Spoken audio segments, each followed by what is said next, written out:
subscribe now and press the bell icon. Never miss an update. Hello and welcome back friends, आप देख रहे हैं मेरे साथ यार ग्रो स्मार्ट। जहाँ पढ़ते रहिए और आगे बढ़ते रहिए, क्योंकि पढ़ेगा इंडिया तभी तो पढ़ेगा इंडिया। आज हम करने वाले हैं क्लास 9 मैथ्स 1 का प्रॉब्लम सेट नंबर 1। हमारा हो चुका है अब तक के प्रैक्टिस सेट 1.4 तक। आज हम प्रॉब्लम सेट करने वाले। तो सबसे पहले जो क्वेश्चन दिया है, तो ये प्रॉब्लम सेट करने से पहले मैं तो आपको एक चीज़ बता दूं कि इसमें बोलने लायक कुछ है नहीं, बिकॉज ऑलरेडी हमारा 4 एक्सरसाइज हो चुका है। होप करता हूँ कि आपने वो देखा रहेगा, तब आप इसको कर सकोगे। वेरी सिंपल है, कुछ ऑब्जेक्टिव टाइप क्वेश्चन दिए और कुछ हम लोगों ने जो 1.4 में एक्सरसाइज किए थे उसके बेस में कुछ सम दिए, तो ये हम करने वाले। तो विदाउट वेस्टिंग आवर टाइम हम करने वाले स्टार्ट हमारा प्रॉब्लम सेट नंबर 1 बोर्ड पे। तो फ्रेंड्स, जैसे कि आपको पता है कि हम स्टार्ट कर रहे हैं प्रॉब्लम सेट 1। तो पहला क्वेश्चन जो दिया है, आप अगर टेक्स्ट बुक रखते हो तो well and good, otherwise question आपको स्क्रीन पे दिख जाएगा, बिकॉज ऑब्जेक्टिव टाइप क्वेश्चन में ज़्यादा कुछ लिखने के लायक है ही नहीं। तो मैं आपको स्क्रीन पे उसका क्वेश्चन दिखा दूंगा और क्या ऑप्शन सेलेक्ट होगा वो एक्सप्लेन कर दूंगा। तो सबसे पहले दिया है, choose the correct alternative answer for each of the following. Question आपको दिखेगा स्क्रीन पे। If m is equals to 135 and 246 then m intersection n, मतलब दोनों का इंटरसेक्शन क्या है। अगर आपको याद होगा, मैंने आपको एक मिनट एक चीज़ बताया था। अगर कोई सेट m, अगर दोनों के बीच में कोई भी क्या था वो, intersection of any set with the empty set is always the empty set. मतलब कि अगर कोई भी सेट नहीं मिलता है, अगर डिसजॉइंट सेट अगर आपने पढ़ा रहेगा वो भी, दोनों भी नहीं मिलता, तो वो एम्प्टी सेट होगा, मतलब उसको पाई से डिनोट करेंगे। तो आपका जो ये क्वेश्चन है, इसमें देखिए ऑप्शन दिया है A 1 2 3 4 5 6, B 1 3 5, C पाई, और पाई का मतलब होता है एम्प्टी, और D 2 4 6। दोनों के बीच में कोई कनेक्शन है क्या? क्वेश्चन आपको स्क्रीन पे दिख रहा है, दोनों के बीच में कोई कनेक्शन है नहीं है, तो correct option is c. C is the correct option. आपको स्क्रीन पे सी मैं लिख के उसको दिखा दूंगा, ठीक है। सेकंड क्वेश्चन है हमारा, स्क्रीन पे आपको दिखेगा, P equals to x such that x is an odd number, odd natural number will start from 1 and odd means 1 3 5 like this, जो कि more than 1 and less than 5 है। तो how to write this set in roster form. Roster बोले तो list wise में आपको लिखना है। कैसे लिखना है रोस्टर फॉर्म में, कैसे लिखोगे? मोर देन 1 दिया, लेस देन 5। आपको पता है कि ऑड नंबर क्या होगा, 1 तो नहीं लिखेगा, 1 के बाद क्या था 3, और लेस देन और इक्वल टू 5। इक्वल टू बोला तो मतलब 5 भी आएगा। मतलब आपका आंसर जो क्वेश्चन में दिया है, D option will be the correct answer. ये आपको ऐसा लिखना है, तो आंसर इज डी। आप सेलेक्ट कर सकते हो डी। तो देखते हैं थर्ड वाला क्वेश्चन क्या है, जिसमें लिखा है P equals to 1 2 3 dash dash dash, मतलब डॉट डॉट डॉट 10 तक। What is the type of a P? क्या हम इसको काउंट कर सकते हैं? यस, हम इजीली इसको काउंट कर सकते हैं ना। 10 तक तो काउंट करना है। तो जब मैं बोला है कि काउंट करना रहता है तो उसको हम क्या कहते हैं? Finite set. ऑलरेडी हमारा हो चुका है, तो answer will be the c. Correct option is c. आप बोर्ड में देख सकते हो, सी आंसर लिखा हुआ है। उसके बाद हमारे पास क्वेश्चन नंबर 4 दिया है, M यूनियन B, यू का साइन दिया है। क्वेश्चन आपको दिखेगा स्क्रीन पे, 1 2 3 4 5 6 दोनों के बीच का। अगर M 1 2 4 है तो N क्या होना चाहिए? अगर मेरे पास एक नंबर दिया हुआ है जो यूनियन है दोनों का मिला के 1 2 3 4 5 6, उसमें से अगर M का वैल्यू 1 2 और 4 है तो बाकी बचा क्या है? 3 और 5 6 है ना। तो what will be the answer? M का वैल्यू अगर 1 2 4 है तो N का वैल्यू क्या हो जाएगा? तो N के वैल्यू में देखिए हमारे पास क्या दिया ऑप्शन, 1 2 3, जो कि नहीं हो सकता। 3 4 5 6, 3 4 5 6 हो सकता है ना, बिकॉज 4 दोनों के बीच में इंटरसेक्शन हो सकता है ना। 2 5 6 हो सकता है क्या? नहीं। यूनियन बोले तो दोनों मिला के जिसमें इंटरसेक्शन भी होता है। तो what will be the correct answer? The correct answer will B 3 4 5 6। अगर मैं इसको ग्राफ में आपको एक्सप्लेन करना चाहूँ तो आप स्क्रीन पे ग्राफ भी देख सकते हैं। मैं आपको ग्राफ भी बना के दिखाऊंगा कि उसको कैसे सॉल्व करते हैं। तो आपको स्क्रीन पे ग्राफ दिख रहा होगा, आप उसको देखिए और समझिए कि मैंने इसको क्यों लिखा है ऐसा, और यह आंसर हमारा ऑप्शन क्यों करेक्ट है। तो ये हमारा क्वेश्चन नंबर 4 था। अभी क्वेश्चन नंबर 5 देखते हैं। स्क्रीन पे आपको क्वेश्चन दिख ही जाएगा सब कुछ। If P is a subset of M, मैंने क्या बोला, जब भी सबसेट होता है तो मतलब जो दूसरा वाला पार्ट होता है वो पेरेंट होता है, मतलब P के पास कुछ पार्ट होगा M का। तो विच इज़ अ फॉलोइंग, अच्छा okay, which is a following set represent. अभी आपको क्वेश्चन कुछ ऐसा दिया है, इसको मेरे को लिखना ही पड़ेगा थोड़ा सा पार्ट, अदरवाइज़ आपको समझ में नहीं आएगा। देखिए हमें बोला है P अगर सबसेट है, P अगर सबसेट है M का, मतलब ये पेरेंट है और ये सन है, ठीक है, इसके अंदर कुछ क्वालिटी है M का, तो ठीक है। अभी मेरे को ये बोला है कि अगर M intersect P intersect P union M, union बोले तो दोनों मिला के, तो what will be the which of the following set represent, ये वाले को रिप्रेजेंट कौन सा करेगा? अभी मेरे पास समझो P के पास कुछ पार्ट है, मैं वापस से कह रहा हूँ P के पास M का कुछ पार्ट है और दोनों का यूनियन, ये दोनों इंटरसेक्ट कर रहे हैं। P इंटरसेक्ट, अगर P के पास 1 2 है और वो इंटरसेक्ट कर रहा है P यूनियन M में, मतलब 1 2 3 4 5, तो ये इंटरसेक्ट कहाँ कर रहा है 1 और 2 में। तो एक्चुअली में क्या होगा, ये मैंने एग्जांपल के तौर पे बताया, एक्चुअली क्या होगा, इसका जो आंसर होगा ना, इसका आंसर होगा P intersect P union M का आंसर होता है P। तो इसका आंसर जो करेक्ट है वो P है, आप इसको लिख सकते हैं। तो देखते हैं क्वेश्चन नंबर 6 क्या दिया है आपके पास। स्क्रीन पे आपको क्वेश्चन दिख जाएगा, which of the following set are empty set. Empty बोले तो क्या, खाली। Set of a intersecting point of a parallel line, पहला वाला ऑप्शन। Set of a even prime number, month of an English calendar having less than 30 days. और fourth option दिया है x such that x belongs to integer, और integer दिया है आपको less than 1 and more than -1 और 1 दिया है। तो एक चीज़ मेरे को बताओ, ये सब चीज़ इंटरसेक्ट कर सकता है, एम्प्टी सेट नहीं होगा क्योंकि इसके अंदर कुछ ना कुछ नंबर होगा। बट जो पहला वाला ऑप्शन है set of a parallel line, अगर मेरे पास दो पैरेलल लाइन है, ये एक लाइन है, ये और एक लाइन है, क्या ये लाइन दोनों एक दूसरे को इंटरसेक्ट करेंगे, क्या एक दूसरे को टच करेंगे? कहीं भी तुम दूर तक आप भी लेके जाओ तो भी ये लाइन एक दूसरे को टच नहीं करेगा। तो बिकॉज हम लोग को क्या पूछा, एम्प्टी सेट, तो यही एम्प्टी सेट है ना जो इंटरसेक्ट नहीं कर रहा, it is called as an empty set. तो the first answer is set of intersecting point of parallel line is the correct answer. ये था आपका क्वेश्चन नंबर 1 के कुछ 6। क्वेश्चन नंबर 2 में दिया है आपको करेक्ट ऑप्शन वापस से सेलेक्ट करना है, वो भी साथ में कर लेते हैं। क्वेश्चन आपको स्क्रीन पे दिख जाएगा। Find the correct option of the given question.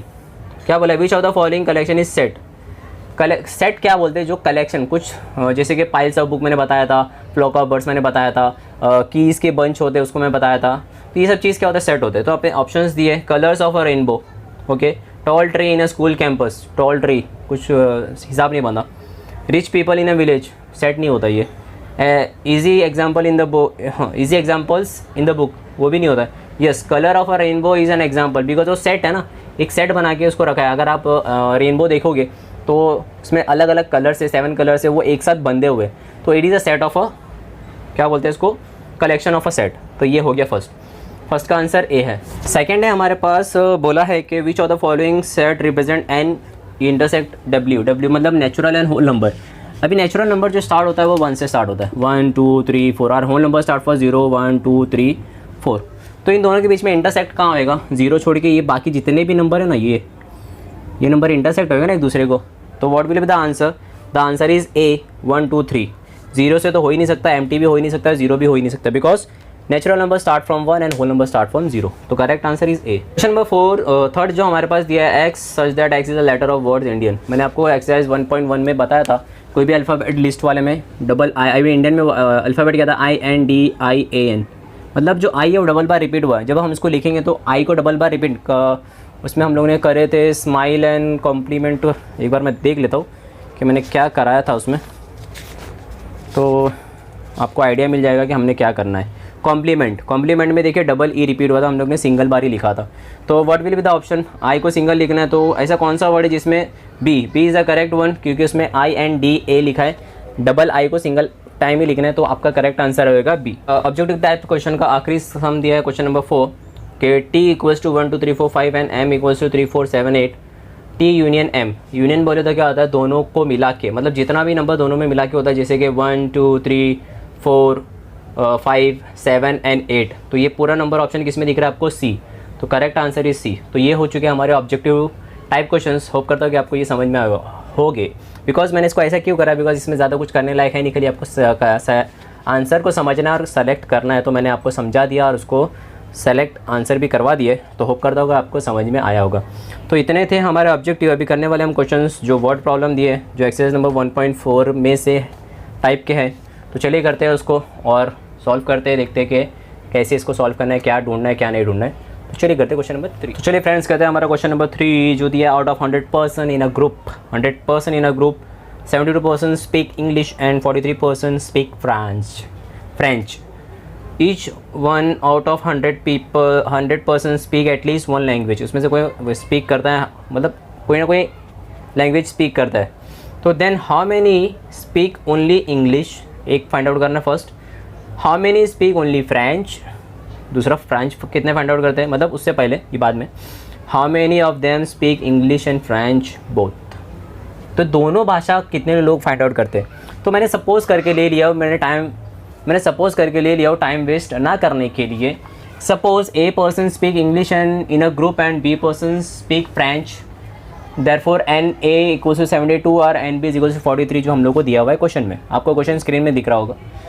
Total person in a group है ए यूनियन, सॉरी मैंने यूनियन को इंटरसेक्ट लिख दिया तो गलती हो गई, ये यूनियन है। तो ए यूनियन बी हमारे पास दिया है 100, ठीक है।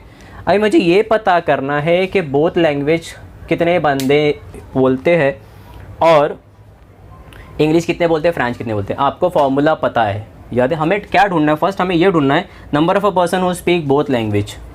Number of a person, therefore number of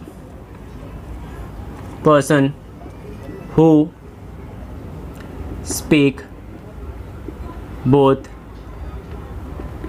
language.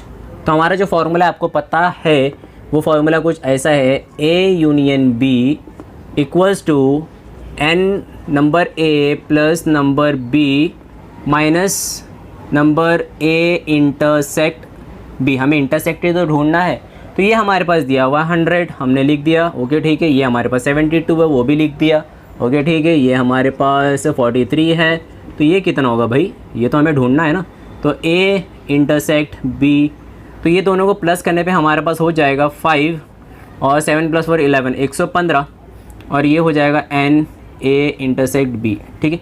तो अगर ये 115 जो यहाँ माइनस में मैं काम करता हूँ, ये माइनस में आ जाके क्या हो जाएगा, सॉरी ये इधर प्लस में आ जाके क्या हो जाएगा माइनस। तो मैं इसको भेज देता हूँ वो बाजू में, या तो ये प्लस है मैं इसको यहाँ भेज देता हूँ, ठीक है। एक वाइसा वर्सा दोनों भी एक ही चीज़ हो जाएगा। तो ये इधर माइनस है वहाँ जाके क्या हो जाएगा प्लस। तो n intersect a intersect b equals to 115 minus 100। तो 15 बंदे जो है वो बोथ लैंग्वेज बोलते हैं। तो पहला वाला हम लोग को मिल गया, ठीक है, पहला वाला हमको मिल गया। अभी दो चीज़ और ढूंढना है, वो मैं साइड में हमें देखना है कि person who speak English and person who speak only French. तो हमारे पास इंटरसेक्शन पहले इनका इंग्लिश का कितना थे, हमारे पास इंग्लिश के थे, देयरफॉर हमारे पास 72 माइनस, हमें इसमें से 72 में से दोनों भाषा कौन बोलते हैं 15, तो माइनस 15 करेंगे। तो ये हमारे पास अगर लिखना चाहता हो वैसा लिख सकते हो ऊपर, तो N a minus n a intersect b ऐसा भी लिख सकते हो। तो आपके पास जो आंसर आएगा वो आंसर आएगा, इसको माइनस करने पे 72 माइनस 15 ये बचेगा 6, ये हो जाएगा 12, 5 6 7 7 6 में से 57, मतलब 57 बंदे सिर्फ इंग्लिश बोलते हैं।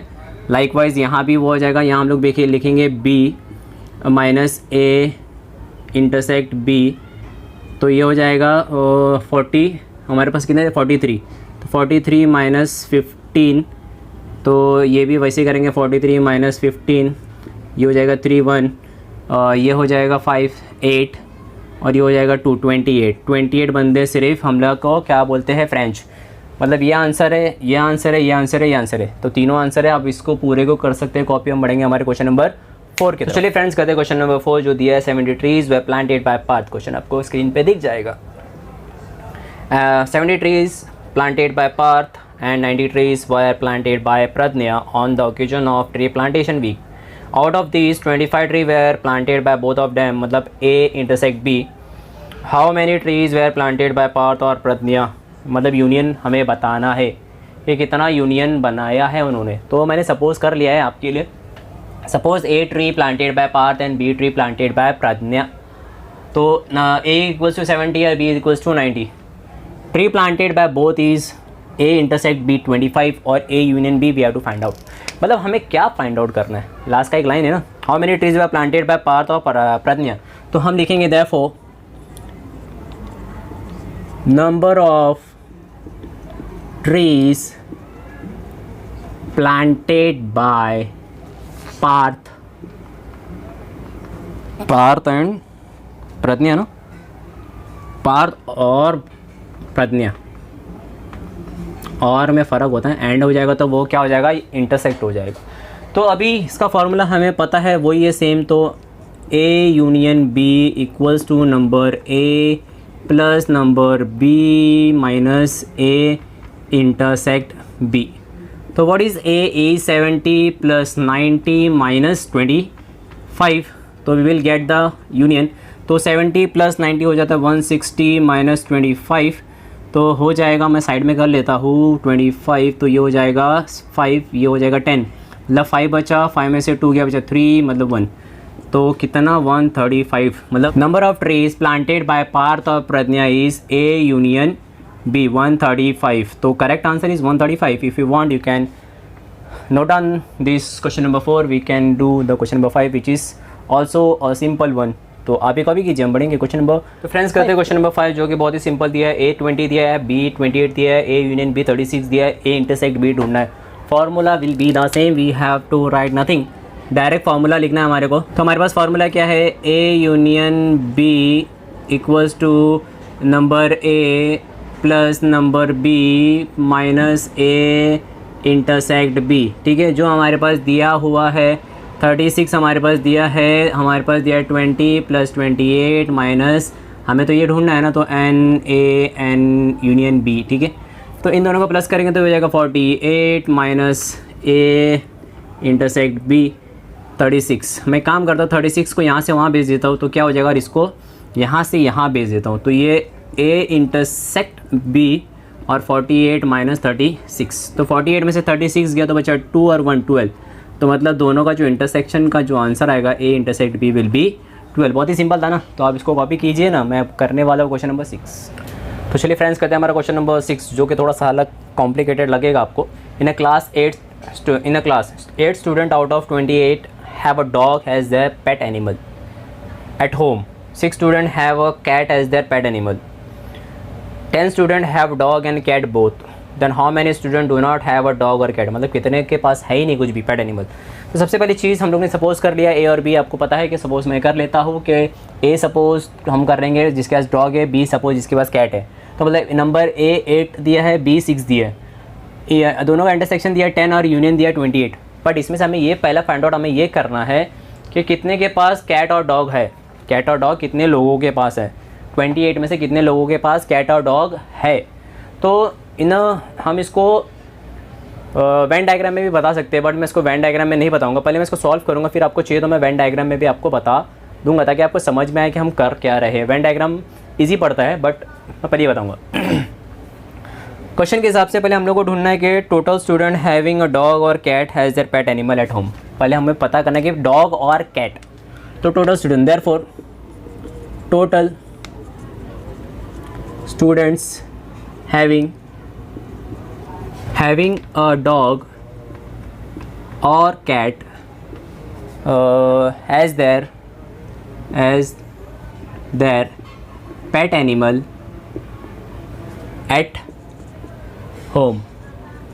तो हमारे लिए formula will be the same, तो N A union B minus equals to number A plus number B minus A intersect B. ठीक है, अभी एक चीज़ हम इसको ये तरीके से भी कर सकते हैं और एक तरीका भी वो भी बता दूंगा मैं, दोनों भी। ये मेरे पास 28 दिया है, ये मेरे पास 8 दिया है, ये मेरे पास 6 दिया है, ये मेरे पास दिया है 10, तो इसको करने के बाद ये हो जाएगा 14 माइनस 10, तो ये हो जाएगा हमारे पास 4, तो ये 28 है, 28 के पास अगर मैं भेजूँगा तो हो जाएगा 28 माइनस 4 विल बी 24, मतलब 24 ऐसे लोग हैं जिनके पास कैट एंड डॉग है, बट हमें भी क्या फाइंड आउट करना है जिनके पास नहीं है। टोटल कितने बंदे हैं, 28 है, 24 में से उन लोग के पास है, मतलब कितने के पास नहीं रहेंगे, 4 के पास, तो वो 4 के बारे में हमें लिखना है कि उनके पास नहीं है, तो इट इज़ इनके पास है और इनके पास नहीं है, तो वो साइड में मैं लिख लेता हूँ जैसे मैं लिखता हूँ, फिर हम इसको कंप्लीट करेंगे। हमें क्या ढूंढना है अभी, number of students do not have a dog और cat as their pet animal at home, तो क्या हो जाएगा हमारे पास 28 हमारे पास दिया हुआ, 28 में से मैंने 24 को निकालना है। 24 मैंने को अभी पता चला कि उनके पास कैट और डॉग है, तो इसको माइनस करने के बाद हमको पता चलेगा 4 ऐसे लोग हैं जिनके पास कैट और डॉग दोनों भी नहीं है। तो ये है आपका क्वेश्चन नंबर 6, आपको चाहिए तो आप इसको कर सकते हैं कॉपी। हम बढ़ेंगे क्वेश्चन नंबर 7 की तरफ। क्वेश्चन नंबर 7 जो है, represent the union of a two set by Venn diagram for the each of the following. तो मैं इसको आपको ग्राफ में करके बताऊँगा, साइड में यहीं आपको दिख जाएगा। ए का दिया है 3 4 5 7 और बी का दिया है 1 4 8, मतलब दोनों को हम लोग को ग्राफ में बनाना है। सबसे पहले तो रेक्टेंगुलर बॉक्स बनाएंगे हम, यहाँ रेक्टेंगल बॉक्स बनेगा। उसके बाद आप देखोगे कि मैं पहले ए लिखूँगा, ए का सर्कल बनाऊँगा, ए के जितने भी नंबर है वो सब लिखूँगा, और ये चीज़ मैं देखूँगा कि बी और ए में कॉमन क्या है 4, तो मतलब दोनों सर्कल के बीच में जो इंटरसेक्ट करेगा वो 4 करेगा। तो दोनों सर्कल में आप देख सकते हो कि ए और बी का कैसे मैंने उसको बनाया है। 4 में आ जाएगा 1 4, बी में आएगा 1 4 8, और दोनों में कॉमन 4 है। तो ये आपका वेन डायग्राम, आप इसको चाहिए तो कर सकते हैं कॉपी। हम बढ़ेंगे उसी में सेकंड वाला भी देख लेते हैं, वो भी साथ में देखते हैं। वहाँ दिया है पी में A B C E F और L M N E B, दोनों में कॉमन क्या है ई और बी।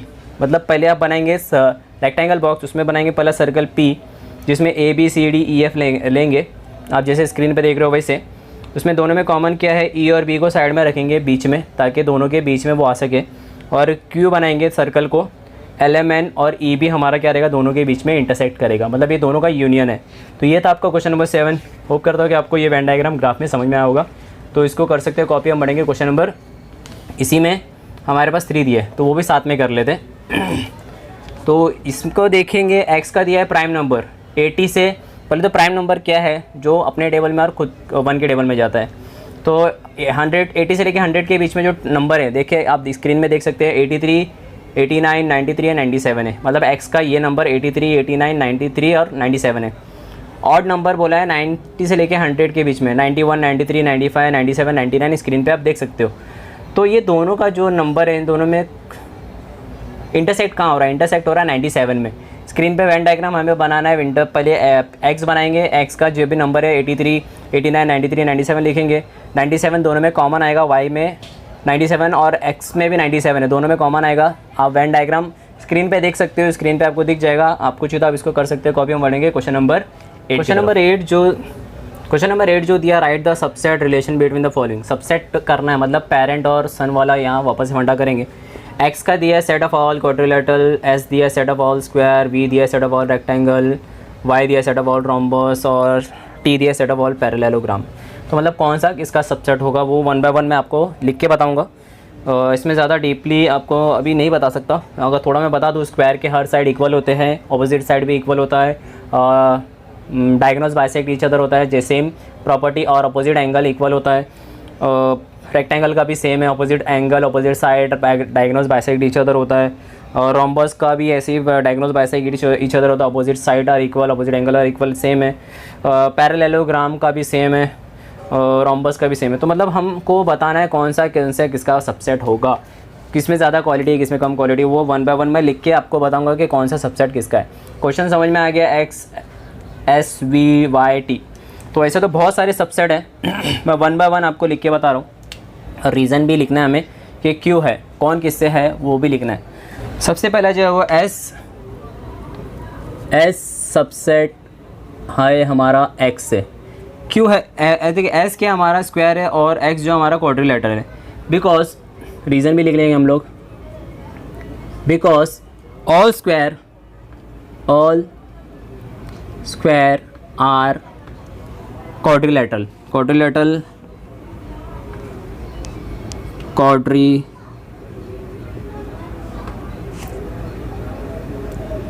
हर स्क्वायर क्या होता है, क्वाड्रिलेटरल होता है। एक चीज़ ये हो गया। सेकंड हो जाएगा वी भी क्या हो जाएगा, वी क्या हमारा रेक्टेंगल है, V will be subset of again X. Reason will be same, because all rectangles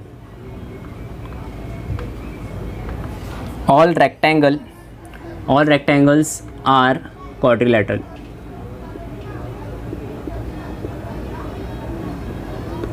ठीक है, ये भी वैसे ही है। तीसरा है हमारा टी सबसेट एक्स, बिकॉज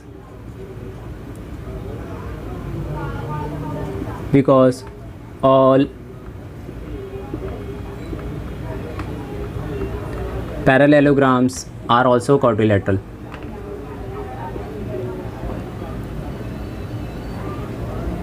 ठीक है, ये भी हो गया। चौथा जो हो जाएगा एस सबसेट ऑफ वाई। अभी वाई हमारे पास क्या दिया है, वाई हमारा रोम्बस है। रोम्बस का और इसका भी प्रॉपर्टी सेम ही है, ऑलमोस्ट सेम है। तो रोम्बस में ज़्यादा है और स्क्वायर में कम है। तो इसका भी रीज़न क्या हो जाएगा, बिकॉज ऑल स्क्वायर्स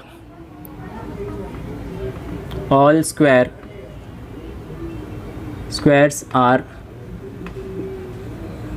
रोम्बस। ठीक है, चौथा आ जाएगा S subset of V. V हमारे लिए क्या है? रेक्टेंगल। तो सेम रीज़न आ जाएगा इसका भी, खाली यहाँ मैं क्या लिख दूंगा? रेक्टेंगल।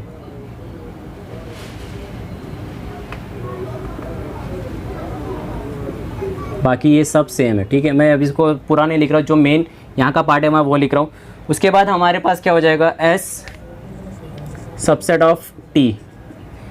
एस क्या है? अगेन स्क्वायर है, और टी हमारे लिए पैरेललोग्राम है, because all squares are parallelogram.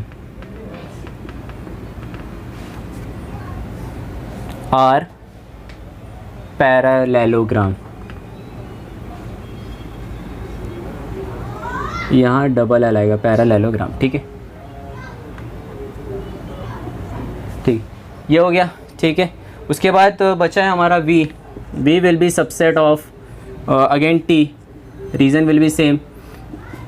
We का मतलब क्या होता है? वी का मतलब होता है रेक्टेंगल, तो यहाँ क्या हो जाएगा? Rectangle.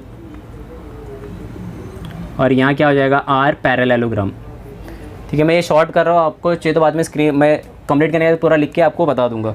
Last but not the least हमारे पास बचेगा वाई सबसेट ऑफ टी। ये क्या हो जाएगा? रोम्बस, ठीक है, ये रोम्बस। अभी मैं इसको पूरा कंप्लीट करता हूँ, फिर आपको बताता हूँ, आप इसको कॉपी कर लीजिएगा। और ये हमारा क्वेश्चन नंबर 8 होगा। तो ये है आपका पूरा आंसर। यहाँ रेक्टेंगल लिख दिया था मैंने गलती से, तो इसको मैंने करेक्ट कर लिया। तो ये आप लिख सकते हैं, कॉपी कर सकते हैं। हम बढ़ेंगे हमारे क्वेश्चन नंबर 9 की तरफ। चलिए फ्रेंड्स, करते हैं क्वेश्चन नंबर 9, जिसमें दिया if M is any set then write M union pi and M intersect pi. जैसे हमें पता है कि जो पाई होता है वो नल सेट होता है, ठीक है। एज वी नो जो पाई होता है, पाई इज़ नल सेट। नल बोले तो एम्प्टी सेट, ठीक है। तो m यूनियन b दोनों का यूनियन है, तो उसमें क्या हो जाएगा? m हो जाएगा ना, एक कुछ भी नहीं और एक m है, तो ये हो जाएगा m इंटरसेक्ट पाई। जब कुछ भी नहीं होता है इंटरसेक्ट, तो वो खाली जगह क्या होता है? पाई होता है। तो ये था आपका क्वेश्चन नंबर 9। अभी करने वाले क्वेश्चन नंबर 10, जो कि बहुत ही सिंपल है, और तो आप इसको कॉपी कीजिए। हम बढ़ेंगे क्वेश्चन नंबर 10। चलिए फ्रेंड्स, करते हैं क्वेश्चन नंबर 10, जिसमें हमें बोर्ड में एक डायग्राम दिख रहा है। आप वो स्क्रीन पे भी दिख जाएगा आपको डायग्राम, मतलब वो दिख ही रहा है। तो उसमें आपको फाइंड आउट करना है U A B, A union B and A intersect B वाला फाइंड आउट करना है। मतलब हम लोग को ये सब चीज़ क्या करना है? फाइंड आउट करना है। तो यहाँ डायग्राम देख के हमको ये पूरा लिखना है। तो यू हमारे पास क्या हो जाएगा डायग्राम के हिसाब से? यू हो जाएगा हमारे पास 1 से लेके जितना पूरा नंबर है वो पूरा नंबर होगा। तो क्या नंबर रहेगा? वो नंबर हमारे पास कुछ ऐसा होगा, ठीक है। वो नंबर होगा 1 से लेके हमारे पास 1 2 3 4 5 7 8 9 10 11 और 13। ये हमारे पास यू है, ठीक है। अभी ये हमारा यू हो गया। अभी ए क्या हो जाएगा? 1 5 1 2 3 5 7। तो हमारे पास ए क्या हो जाएगा? 1 2 3 5 7, ठीक है। हमारे पास बी क्या हो जाएगा? 1 5 9 8 10। मतलब बी हमारे पास हो जाएगा 1, क्योंकि दोनों बीच में कॉमन है वो, तो 1 5 8 9 एंड 10, ठीक है। ये हमारा बी हो गया। ए यूनियन बी, मतलब ये दोनों को मिला के ए यूनियन बी। तो ए यूनियन बी में हमारे पास क्या हो जाएगा? 1 2 3 5 7 8 9 एंड 10, ठीक है। उसके बाद हमारे पास ए इंटरसेक्ट बी 1 और 5 है, तो 1 और 5। ये था आपका क्वेश्चन नंबर 10। आपको चाहिए तो आप इसको कर सकते कॉपी, ये तो आप ही कर सकते थे, बट मैंने आपके लिए कर लिया। आप इसको कॉपी कर लीजिए। हम बढ़ेंगे क्वेश्चन नंबर 11 की तरफ। बहुत ही सिंपल है, ऑलरेडी हम लोग ने ऐसे बहुत सारे सम किए, तो आप इसको कॉपी कीजिए। मैं लास्ट वाला भी फ्रेंड्स करते हैं इस एक्सरसाइज का आखिरी सम, क्वेश्चन नंबर 11। और ए दिया है 7, बी दिया है 13, ए इंटरसेक्ट 4 दिया है हमारा बी, और ए यूनियन बी ढूंढना है। तो formula will be the same, A union B equals to A plus B minus A intersect B, ठीक है। तो ये हमारे पास दिया है 7 प्लस 13 माइनस हमारे पास दिया है 4, ये हो जाएगा 20 माइनस 4 विल बी 16, और हमारा आंसर क्या हो जाएगा? A union B will be 16। ये था हमारा क्वेश्चन नंबर 11 का आंसर। आपको चाहिए तो आप इसको कर सकते हैं कॉपी, है तो आप भी कर सकते थे। और यह हो गया हमारा प्रॉब्लम सेट नंबर 1। तो होप करता हूँ कि आपको पूरा प्रॉब्लम सेट समझ में आया होगा।